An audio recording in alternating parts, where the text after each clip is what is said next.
नमस्कार, सत श्री अकाल, अस्सलाम वालेकुम। मैं हूं रविंदर सिंह और आप देख रहे हैं हमारा channel property updates, property mall. और आज एक लेटेस्ट फ्रॉड हुआ है, उसके बारे में आपको बताना है।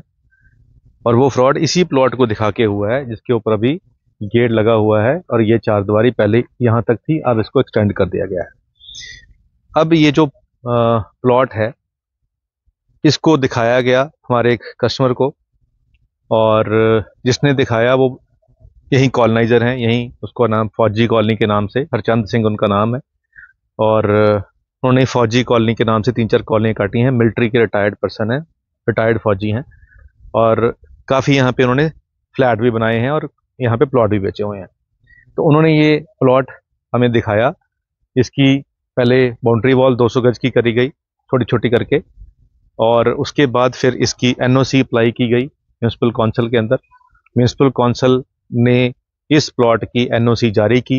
एनओसी जारी होने के बाद इसकी रजिस्ट्री हुई, और जो ओनर हैं जिन्होंने हमें रजिस्ट्री करवाई, जिनका नाम हरचंद सिंह है, उन्होंने खुद आके तहसील में रजिस्ट्री कराई। 70 साल उनकी एज के आसपास उनकी एज है, और अकाउंट में उन्होंने पैसा लिया और इसकी रजिस्ट्री करा दी।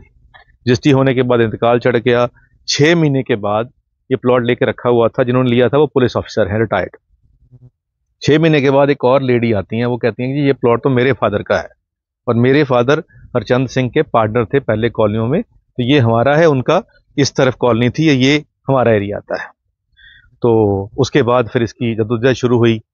अब हालात ये है कि प्लॉट के ऊपर स्टे है और दोनों ही पार्टियां आपस में लड़ रही हैं। तो जब इस सारे चक्कर के अंदर हरचंद सिंह को कॉल किया गया कि जी आपने ये प्लॉट दिखाया था, वो तो कोई और क्लेम कर रहा है, तो आपका है या किसका है, उसका निपटारा कीजिए। तो उन्होंने कहा जी मैं तो अपने बेटे के पास कनाडा हूँ, आप टिकट के पैसे डालिए मेरे खाते के अंदर, तो मैं टिकट लेके आ जाता हूँ, मसला हल करता हूँ। तो जो डील जिन्होंने करवाई थी, जो प्रॉपर्टी डीलर थे, उन्होंने अपनी जेब से पैसा दिया और टिकट लेके वो यहाँ आए।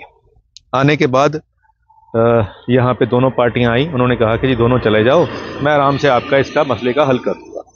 लेकिन हल कुछ नहीं हुआ है, अभी भी डिस्प्यूट जारी है, कब्जे को लेकर भी, ओनरशिप को लेकर भी। अब उनका फ़ोन स्विच ऑफ है। उनके अंदर, उनके एसएसपी ऑफिस के अंदर उनके अगेंस्ट दरखास्त 2 बंदों की, इसी प्लॉट को दिखा के टोटल 3 बंदों के साथ उनका बयाना एग्रीमेंट हो रखा है, एक को रजिस्ट्री करा रखी है। अब ये फ्रॉड है। अब उनके रजिस्ट्री कैसे करवा दी अगर उनके पास प्रॉपर्टी थी नहीं? तो उन्होंने जब कॉलोनी काटी थी तो कॉलोनी का टोटल रकबा था 2 एकड़, तो उसमें से जितने प्लॉट थे वो बिक गए, तो बाकी बची सड़कें। सड़कों का रकबा उनके नाम पे बोल रहा था, वो लैंड उनके नाम पे बोल रही थी, तो फर्द में नाम बोल रही थी, तो वो शातिर थे, उन्होंने वही फर्द लगाई। लैंड तो बोल रही, तो इसी इलाके में प्लॉट काटे थे, सर्वे नंबर भी सेम ही आ रहे थे। तो उस तरीके से उन्होंने ये फ्रॉड किया।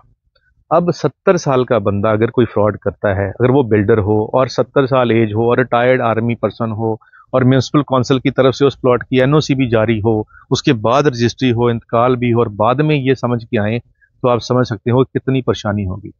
और वो जो रिटायर्ड पुलिस अफसर हैं, उनके मन पे क्या बीत रही होगी कि भाई मैंने तो अपनी रिटायरमेंट के पैसे यहाँ लगा के ये प्लॉट लिया था, अब ये प्लॉट उनका है नहीं, और इसके बदले में कोई और चीज़ अगर उनसे हमने कोशिश करी कि चलो ये उनका अगर नहीं है तो कुछ और चीज़ मिले। तो अब ना तो हरचंद सिंह जो इस प्लॉट का ओनर है, उनका फ़ोन ऑन है, वो कनाडा में है कि यहाँ है, कुछ पता नहीं है, फरार आप समझ लीजिए।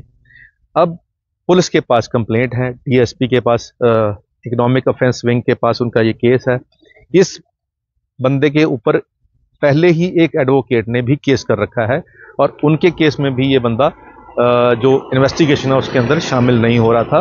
और इनके बेटे को पुलिस ने मेल डाली थी, उसके बाद वो अभी यहाँ एंटीसिपेटरी बेल ली है, एक और केस चल रहा है। तो अब हम, एक नॉर्मल बंदा जो है, वो कैसे वेरीफाई करे कि जो चीज़ वो बाय कर रहा है वो ठीक है? जब वो कोई चीज़ प्लॉट लेता है मान लो, तो वहाँ खड़े होके वो एक चारदीवारी करता है, कोई नहीं आता कि ये मेरा है, क्लेम कोई करने नहीं आता। उसके बाद वो एनओसी अप्लाई करता है, एनओसी भी आती है, फिर वो रजिस्ट्री का आता है, और बंदा खुद आके रजिस्ट्री का आता है।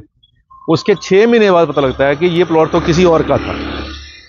तो ऐसे बहुत सारे फ्रॉड्स हो रहे हैं शहर के उन इलाकों में जहाँ पे प्लॉट खाली पड़े हैं, और बड़े रकबे में से कॉलोनियाँ काटी थी उनकी, शहर के अंदर के एरिए के अंदर कोई अलग अलग प्लॉटिंग का नंबर नहीं लगा हुआ था। तो ऐसे फ्रॉड्स आगे से ना हो। आप 10 बार कहीं प्लॉट लेते हैं ओपन एरिया के अंदर, तो 10 बार इस वीडियो को देखकर सोच समझ लें कि ये कहीं आपके साथ घटना ना हो जाए। अब जब ऐसा होता है तो जिसके साथ होता है, कहते हैं कि जिस तन लागे सो तन जाने, अवर न जाने पीड़ पर आई।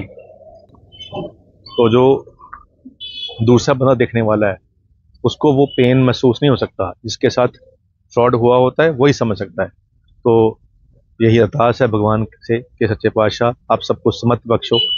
जो लोग ऐसा कर रहे हैं, अगर 70 साल की एज में भी कोई बंदा एक आर्मी से रिटायर होके कलंकित कर रहा है उस आर्मी को भी, उसके नाम को भी, जो एक बंदा नॉर्मल ट्रस्ट करता है कि यार फौजी बंदा है, इसने कहाँ गलत करना है, और प्लस एज का कोई लिहाज नहीं, प्लस गुरसिक्खी की अगर आप पगड़ी बांधते हो उसकी कोई मर्यादा नहीं, कोई गुरु की मर्यादा का ज्ञान नहीं, उसके बाद भी कोई बंदा फ्रॉड करता है तो भगवान की कचहरी में वो बख्शा नहीं जाएगा।